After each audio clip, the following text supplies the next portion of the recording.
dice. Fantasy dreams ain't always nice. Crunching numbers late at night, seeking that glory shining bright.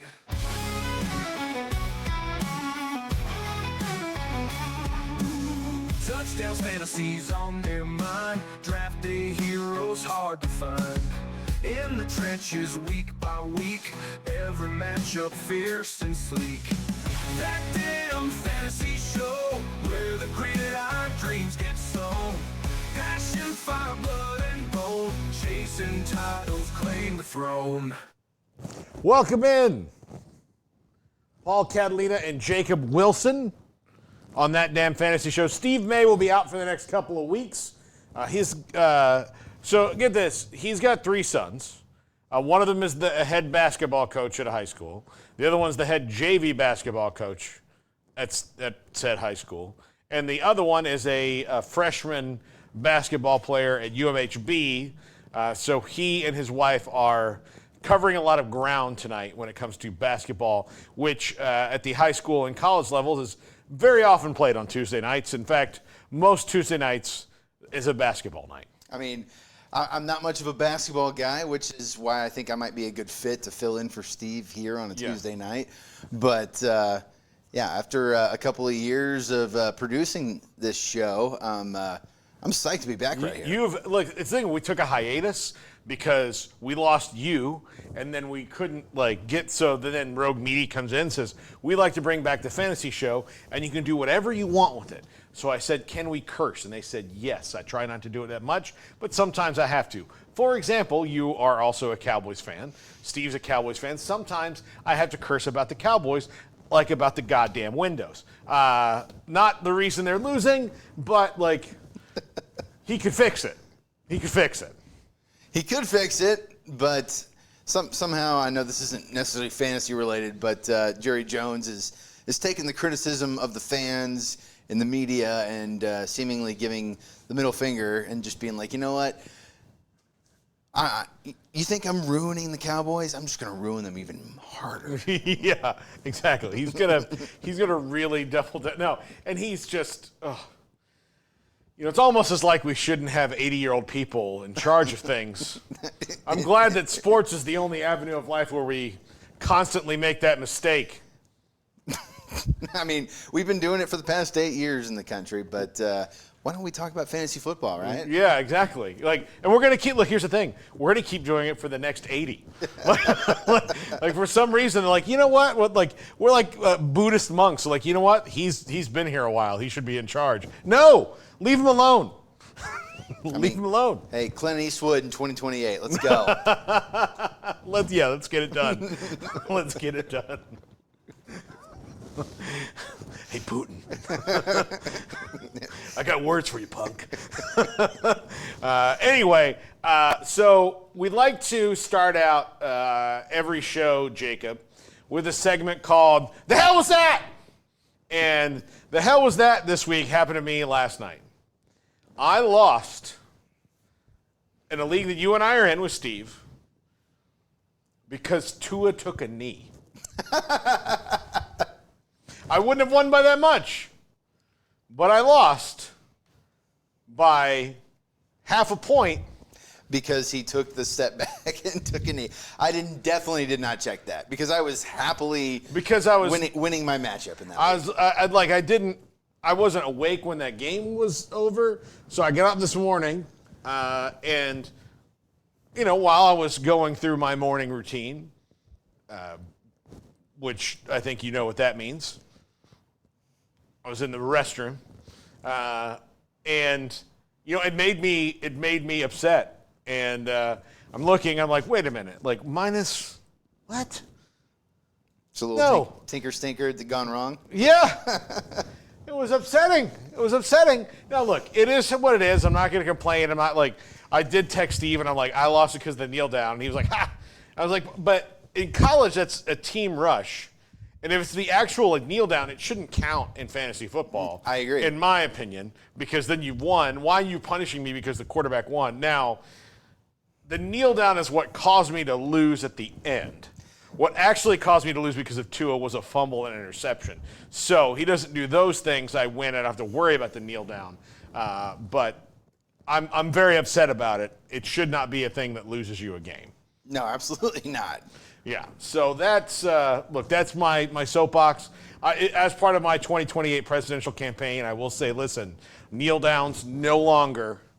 No, a kneel down should be considered like a 2-point conversion or a special teams play. Like everyone, like when that formation goes up, if the quarterback does in fact take a knee, like those points should not be deducted from your roster. Sleeper deducted them, at least as of right now. Now maybe there's a stat correction later on. I haven't looked because like I don't want to like see it and be like, how do you not fix this? But that's just getting your hopes up. Yeah, exactly. You definitely need to go if you're trying to pick up any of the players up on waivers. You definitely have to face the music in some capacity. But I agree, it's hard to look at that when you lose by such a small margin. Already made those like moves this morning while it was going on, so I'll look tomorrow morning when I get up and see if I got anything. Which in this league it is impossible to get what you want. Especially the way that my season has gone, where I had to like constantly add and drop quarterbacks and like bad ones just to fill in because of the injuries I had, Tua and CMC and Will Levis, who's not been good, but like he was one of my other quarterbacks. When you're in a super flex, sometimes you have to rely on a guy like Will Levis. Yeah, you do. So I'm like just going through like Daniel Jones is my second quarterback, or Jameis is my second quarterback. Tua's back, and it's feast or famine with him. So it's been a long season in the league. Jacob, how are your fantasy seasons going overall? Overall, pretty good. I have two. By the way, I did drill you 2 weeks ago. Thank you for rubbing those nuts in my face, but I did send Garrett 2 video submissions on start-sit questions from high school buddies of mine who are in a league that I'm in, that I'm actually the commissioner of, and so I'm sure that they had some other things to say other than their start-sit questions. And I'm 8-2 in that league, but I'm also it's a good, not great team. But I also happen to be in the position where the least amount of points against me. Sometimes fortune just favors you. Yeah. And last night I actually beat my wife in fantasy football. Yeah. And bunch of how good is she? She's pretty good. Is she getting good? She's getting good.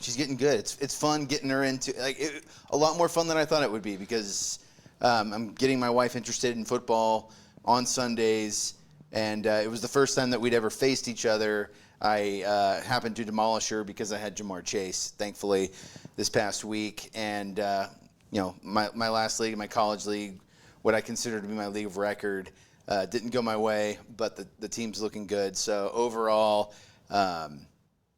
good outlook for the season, but I got a couple of my high school buddies here that I hope Garrett has gotten video from. Good deal. And so I got 3 of them. So just let me know. One of them's from my college league. Okay. And I'm hoping that Paul, that you'll have some good insight for him. Good deal. Well, I recognize the 2 guys from the high school league.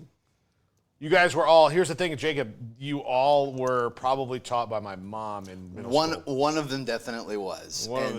I don't know if these are your mom's words or our principal's words, but our class in junior high and high school, it was literally the most undiagnosed ADHD that any of those people had ever seen. So God bless. God bless your mom. They also, like the way it worked out, Garrett, think about this. They had one class that was like 12 or so. Like it was just, but it was the whole. Oh, that's us. That was like us at No, but like there were no girls in it. It was the whole like 8th grade football team was in this class. Yeah. All the 8th graders on the junior high team were in this one class.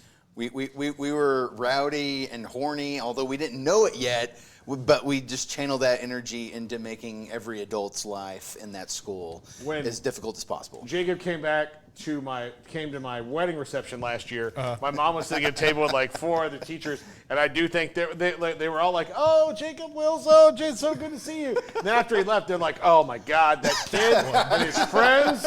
Oh, I'm glad he turned out good. I was worried though. Yeah, but. We thought they were all going to be on heroin. That's what we kind of hoped it. We hated them all.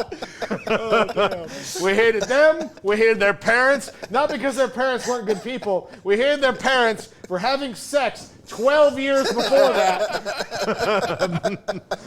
And creating this scenario, it was Manning. All right, let's get into the news. All right, first up, Bears have fired their OC, Shane Waldron.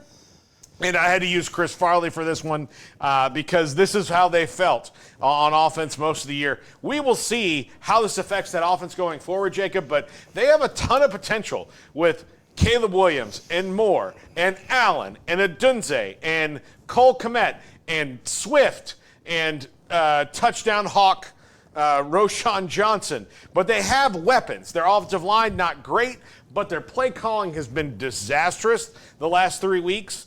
So not surprised to see this happen. And I misspelled it. It's Waldron, not Waldrum. Waldron, Shane Waldron, out. But guess what? It doesn't matter if we spell his name right. He didn't have a job. Didn't have a job right now. Do you know who they replaced him with at the moment? Is it still up in the air? I did not see that yet. I'm sure it'll be internal.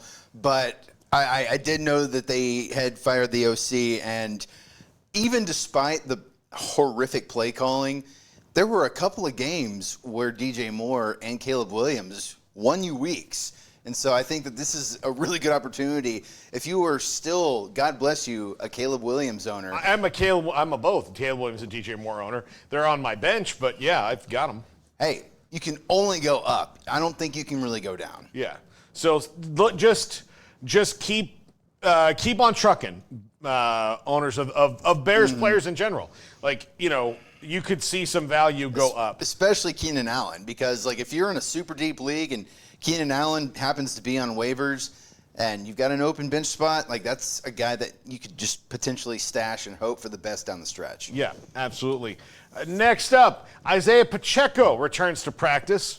And this is maybe good news, bad news. I mean, a lot of people who have IR spots have kept Isaiah Pacheco all year long. Kareem Hunt's actually performed pretty well in his stead. The Chiefs' offense is not good this year, especially not for fantasy. No. Now, the Chiefs are still good. They keep winning games. Their defense is one of the best in the league. They still have Mahomes. They don't have a lot around Mahomes necessarily. It's ironic. It's ironic because of all the years that we've seen Patrick Mahomes at the helm with so many great fantasy options, receivers, running backs. You can plug and play Chiefs people all over the place. And after Rashee Rice got hurt, it just kind of fell completely flat. And now with Pacheco coming back and Kareem Hunt actually performing pretty well, there's only so many points to go around in a well that's actually drier than it's ever been, even though the Chiefs are winning tons. Yeah, I mean, so just monitor this. When Isaiah Pacheco is back, it probably means, at least for a while, you don't play either one of them unless you have to. And I would play Pacheco over Hunt because he's a better player, but it remains to be seen how healthy he will be. Back and healthy and full strength in the NFL is a nebulous thing. So next up, Dalton Kincaid is injured. He's got a knee issue. Don't know what's going on there, but I would not think he's going to play this week. Keon Coleman's probably still going to be out this week. That means Khalil Shakir has a little more value. And I think Amari Cooper could be back, but watch out. Bills are probably going to be a little bit run heavy. James Cook had a really good week for me last week because he was kind of their only option. Ray Davis has still got some value, but it's going to be tough for a couple weeks until they get healthy. The main takeaway, everything you just said, but the main takeaway that I could come from Dalton Kincaid being injured is if you are truly desperate for a tight end, you can plug Dawson Knox in and just say a prayer. But there's probably 5-6 guys above him right now, like Jonnu Smith or maybe – I would say, Jake Ferguson might still have some value, but even then, I'm on the don't play any Cowboys at all. Even CeeDee Lamb. You might play CeeDee Lamb in a flex kind of situation, but he's not your wide receiver one anymore, which is too bad for CD. It's not his fault, but yeah, that's why I said if you're truly, truly desperate. Yeah. All right, let's go. Okay, this is Steve Stardom and Sidham. Steve did send these in, so here are his starts this week. Start Jared Goff versus the Jags. He's been very efficient all year long. Sometimes the numbers aren't high, but he's had a good year, but the Jags are awful. The Jags are awful. They are the next team, I think, that's going to fire their head coach in Doug Peterson. The thing is, they're 2-8. What good does it do to fire him now? They're not going to go to the playoffs at this point. Yeah. So Trevor Lawrence is likely out for the year, it seems, or that's trending in that direction. So why rush him back if you don't have to? Because they're not playing for anything. Well, that's the same thing with like the Cowboys and Dak Prescott is like, oh, if they were like right in contention and he had done this, and you could do the shorter part of the injury and get him back in 3-4 weeks, have a short IR stint, and they could go 2-2 and still be in the playoffs. No, they're not going. If you're not going to the playoffs, build for next year, and that's what you're going to see. Jared Goff and the Lions are a juggernaut. They're absolutely fantastic. So at the first time in my lifetime, at least consciously watching NFL football, where we could say that about the Lions. Look, they were good. Like Barry Sanders years, they had a couple good years with Barry Sanders, but I would call them far from a juggernaut. It was like Barry's show. They are a juggernaut. Like they are blowing people out most weeks, or play an absolutely awful first half against the Texans and come back and beat them at the end. Like that's a team that they had a little bit of that Chiefs magic where you don't feel like they should have won, but they did because they are that juggernaut. Yeah, absolutely. Start Brock Purdy versus the Seahawks. Look, with CMC back, Debo's back, Jawan Jennings is back, Ricky Pearsall is in there, Kittle is there. He's got all his weapons. The Seahawks have a crappy defense. No reason not to give Brock Purdy a roll this week. I mean, I think if you're in anything more than an 8-team league, you're already rolling Brock Purdy out. Yep.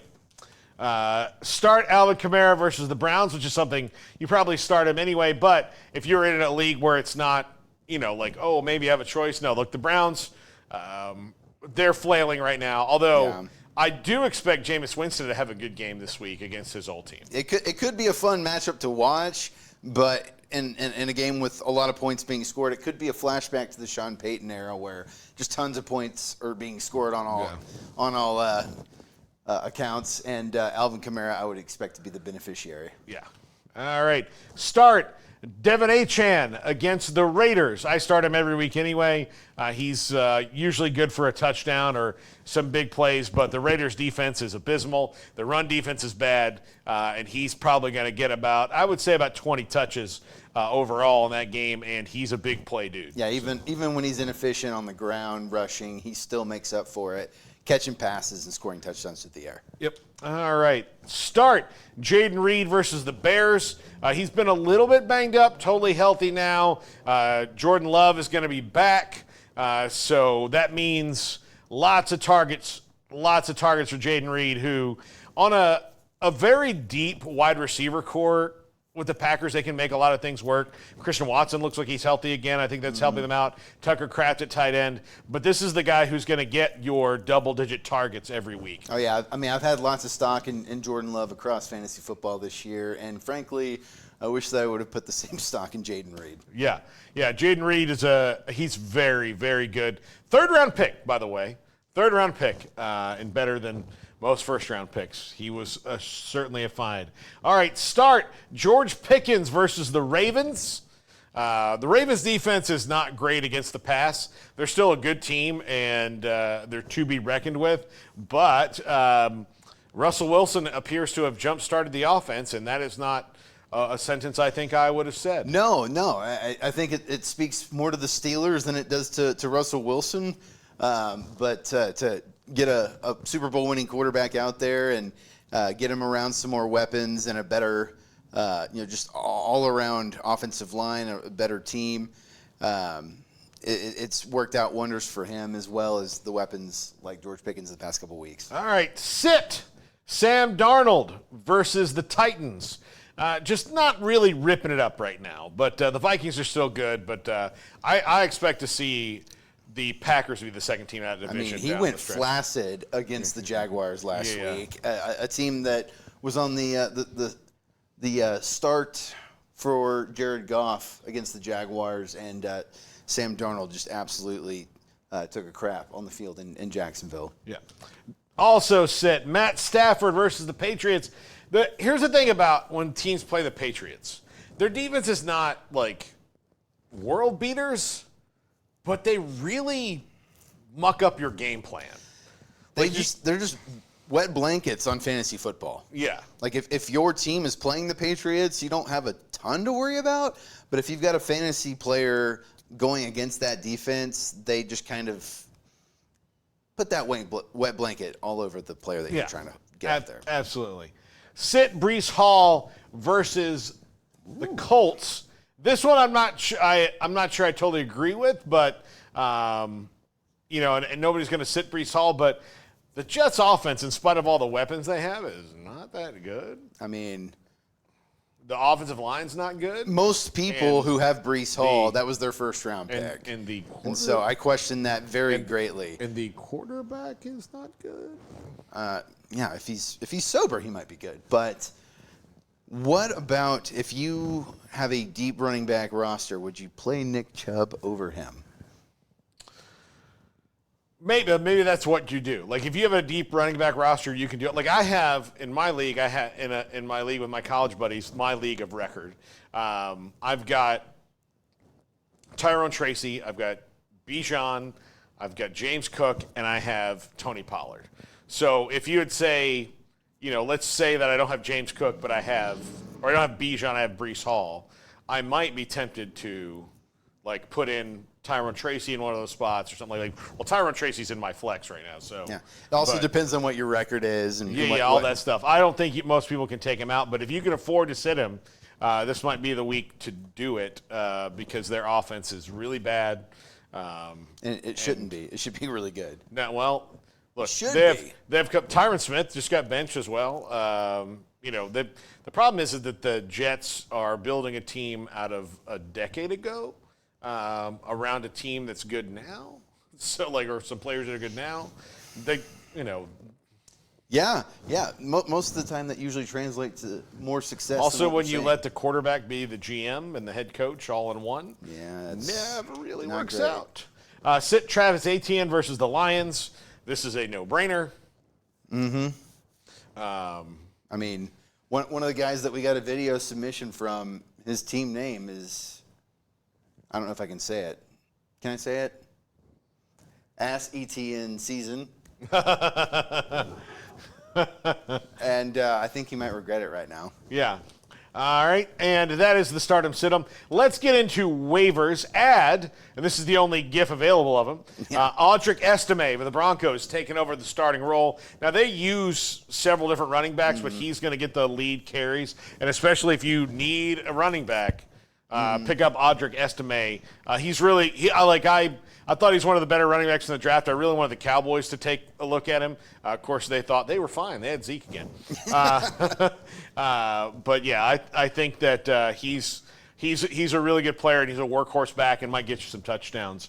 In a team in Denver that's better than expected and not totally awful for fantasy. Yeah, like Bo Nix has truly flashed. Here and there throughout the season, and Audric Estime, he really came out, and Sean Payton sung his praises, which Sean Payton doesn't do for running backs all that very often. So if you got fab, if you got waiver priority, go out and pick him up if you got the room on your bench. Yep.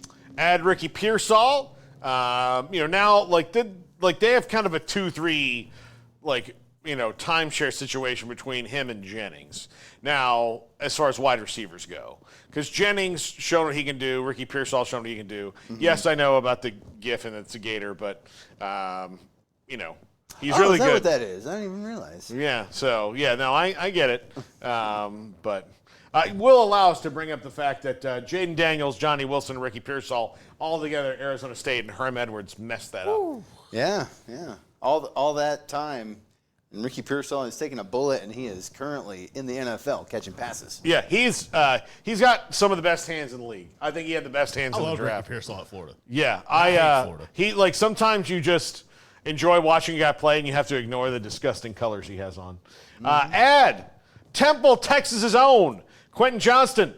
What a nice little couple weeks that he's had here for the Chargers, and he's going to be their number one in the future. But I'm glad it's happening. It was kind of a slow burn for him, but now they're figuring it out. Yeah, whether it be injury or the departure of some other pass catchers with the Chargers, it's taken Quentin Johnston a lot longer than I'm sure most of the fans out there in LA would like, but.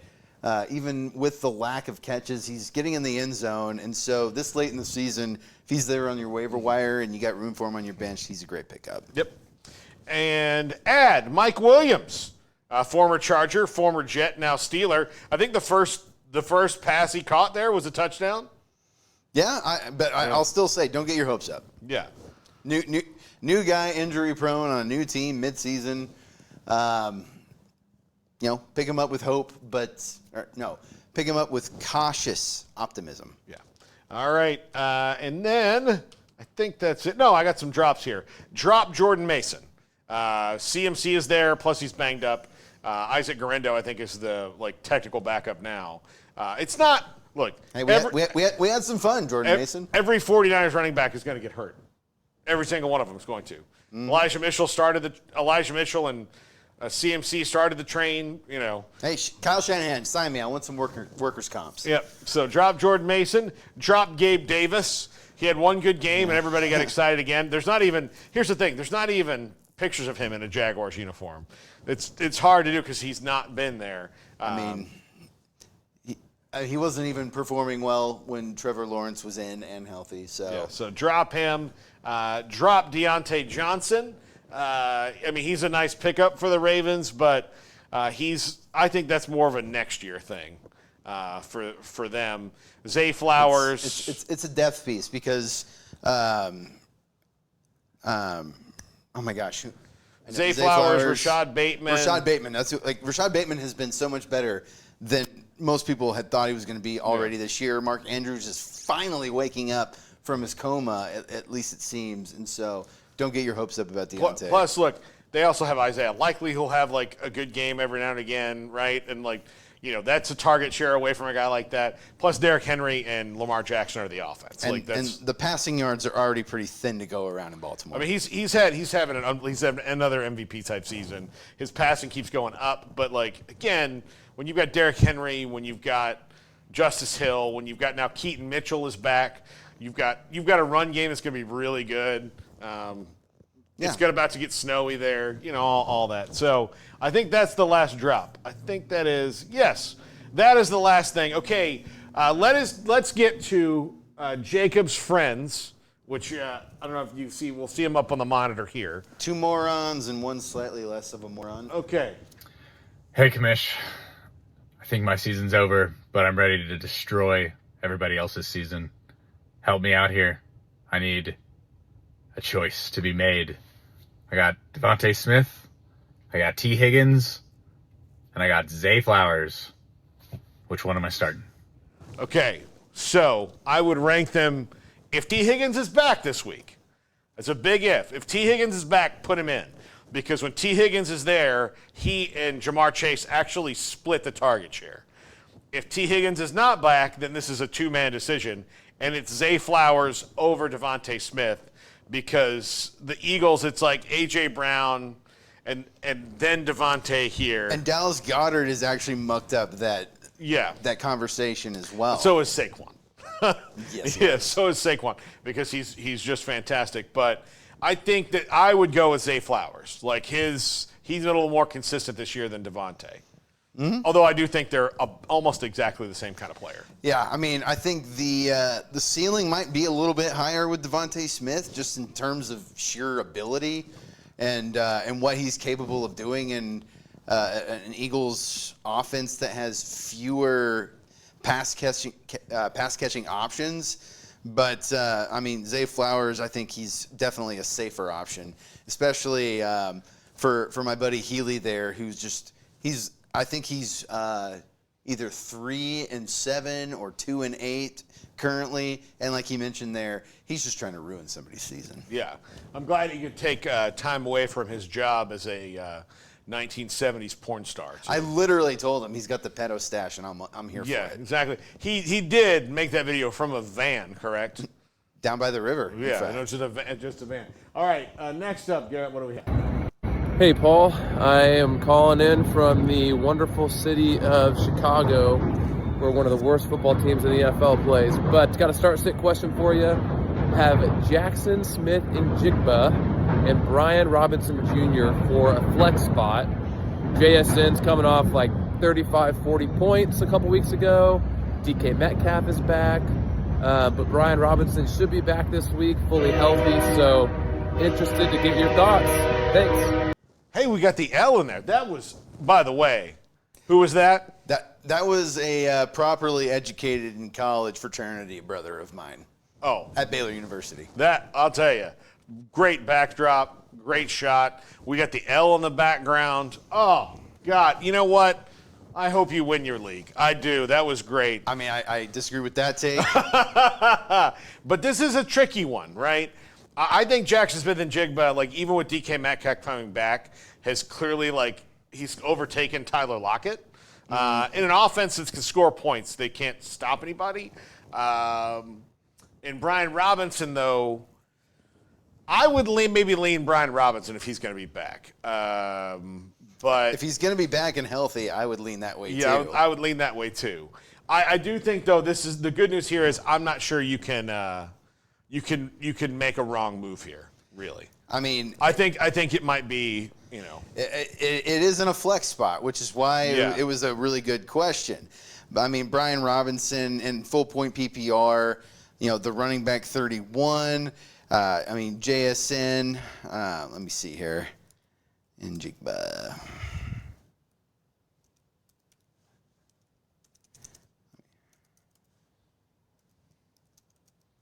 I wish I could just put JSN in there, but still, really, Garrett.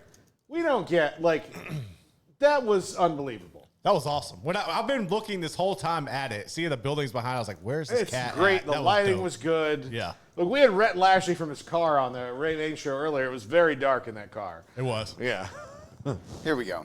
Okay. I mean, Brian Robinson, the RB31 in a full point PPR, and JSN, he's actually ascended to the wide receiver 14, but a good chunk of that rests on last week and week 2. Most of the rest of the season has been, Tyler Lockett-esque. And so when you're talking about your flex, I would just go matchup dependent. And still got 5 weeks to go down the stretch in most regular season formats. And so what I would say is ride the running back because they're more than likely going to get more touches. Yeah, absolutely. Yeah, I would do that. But I do think that if you make the decision week to week, I don't think you can really go wrong. I think his arrow is pointed up. And Brian Robinson, who's healthy, is one of the most, especially in this Kingsbury offense, it's really worked out for him. All right, one more, and then we say adieu. Hey, Paul, I'm in this dumb league where our commissioner, who has the worst absolute team you've ever seen, is somehow 8-2, winning our league, has the least amount of points scored against him, and he's dominating. His name is Jacob Wilson, but he likes to go by Cameron's Vinegar Strokes. Anyway, my question for you is, I've been having real trouble with these guys. Jaden Reed with the Packers and Marvin Harrison Jr. with the Cardinals. I know MHJ has a bye this week, but moving forward, was curious what your outlook on those two guys might be and who I should keep on the bench and get those 20 points from on my lineup. Thanks. I think, by the way, he's also my favorite. But I mean, I've known Jonathan Harper since I was in, I believe, the 4th grade, and he has a micro penis. So.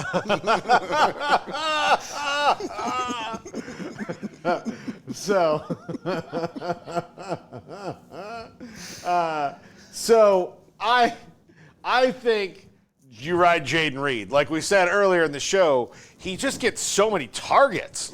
He really does. And he's the go-to guy for the Packers. Marvin Harrison Jr. he can have these big splash games, and it's only going to get better. But he does have weeks where there's a DB that can take him out of the game. Kyler Murray throws 9 passes to Trey McBride. Michael Wilson catches all the touchdowns. Weird things like that happen. James Conner has a great week. Yeah, he had one last week for sure. Yeah, he did have a great week last week. I drafted Trey Benson in a lot of leagues because he's my son. But But like James Conner, who I've always liked, like I'm glad he's having a great year. But I was like, when are you gonna like make way? Like I feel like a dad in the stands. Like when are you gonna let Trey play? When are you gonna like same way with Johnny Wilson in Philly? Keon's injured in Buffalo, but like time will eventually favor your argument. But James Conner, he just happens to be the veteran with the hot hand. But yeah, I would go with Jaden Reed over Marvin Harrison Jr. I don't think that's going to be the case in 2025. No. But I think right now, Jaden Reed is a guy that you've got to play. I mean, down the stretch, the Cardinals have the Seahawks twice, and the Vikings and the Patriots, like who we mentioned as a wet blanket, and Carolina. And so I'm conflicted because A, I love my best friend Jonathan Harper, and B, I want him to have a terrible end of his fantasy season. But the ceiling for Marvin Harrison Jr. I think is just so much higher, and so it's literally just it's more risk assessment when you're dealing with these two guys, because Jaden Reed, like you said, his ceiling is a lot more steady because he's getting those targets, whereas Marvin Harrison Jr. is just so much more talented. But as a rookie, he's getting a lot more heat from defenses right now, and it's been very bang boom. So I don't think you can have a 35-point week with Marvin Harrison. You're probably going to get that with Jaden Reed because that's not really how the Packers offense operates. But you can have regular 20-point weeks from Jaden Reed because he's going to have 8 catches, 120 yards, and a touchdown more often, But I'm going Jaden Reed. I prefer consistency. I've got some splash players on benches and all over the place, and they've had my splash weeks, and then I put it okay, this is it. I just look at they've got a bye. The Cardinals have a bye week this week, but there's 2 weeks where they've got the Seahawks before the fantasy football playoffs begin, and those are the 2 weeks that make me think. Here's the thing: if you really need to punch up and make that playoff push, I think Marvin Harrison's your guy. Who are his other receivers in the league? Do you know? For the Cardinals? No, for your friend here. As my buddy Harper, he's got your debatably endowed friend. I guess we shouldn't get too far in the weeds on it, but I'm just curious. That was actually the team name that I mentioned earlier. He's got a dirty mind. That's why he named his team after Travis Etienne. But he does have Jaden Reed, like you mentioned, but he's also got Deebo Samuel, Khalil Shakir, Devontae Adams in a trade that I made with him earlier. And those are the guys. So look, there's scenarios down the stretch where you have Jaden Reed over some of those guys. Yeah. So especially Khalil Shakir, because Buffalo's pass catching options outside of Dalton Kincaid have been pretty questionable. Yeah, well, I mean, Amari Cooper's been hurt. Keon Coleman's a rookie, and he's now hurt. He's out another week. Khalil Shakir and Curtis Samuel are just a guy. I think Josh Allen is still trying to learn to trust Keon Coleman, but that's Keon Coleman's going to be here when he comes back. He's going to get you points 20 yards in. Mm-hmm. He's going to get third downs, contested catch captain, that's what he is. But he's not going to be your 20 targets, kind of like Jamar Chase yet. Yeah. That's not where he's living. They'll get there, but again, that's why Amari Cooper's there. But of course, Amari Cooper is hurt and hasn't done anything yet. But I would say down the stretch, I think if you could put both those guys in your lineup, I don't think you're messing around. No, you're not. And this is a team that we were just mentioning. It's 5-5, so this is a guy that needs to punch up to get in. And with 2 matchups against the Seahawks, at least the first one, I would feel confident with going with Marvin Harrison. Yeah. And but I think the ceiling's higher, and you got to get in the playoffs somehow, some way. I love Jaden Reed, though. I think that's a solid play. I agree too. Yeah. Well, thank you, Jacob. Thank you, Garrett. Thank you, Rogue Media. Thank you, 365. We will be back again with another episode next week. Look, if you want to send me a video, just send it to @Paul Catalina on Twitter. I will just send it there, or DM me. I'll send you an email address to send it to, and we'll get it there. So if you don't want to just put it on Twitter, if you would rather just, send it along, we can do that as well. So that's going to do it for us. This is That Damn Fantasy Show. See you next week.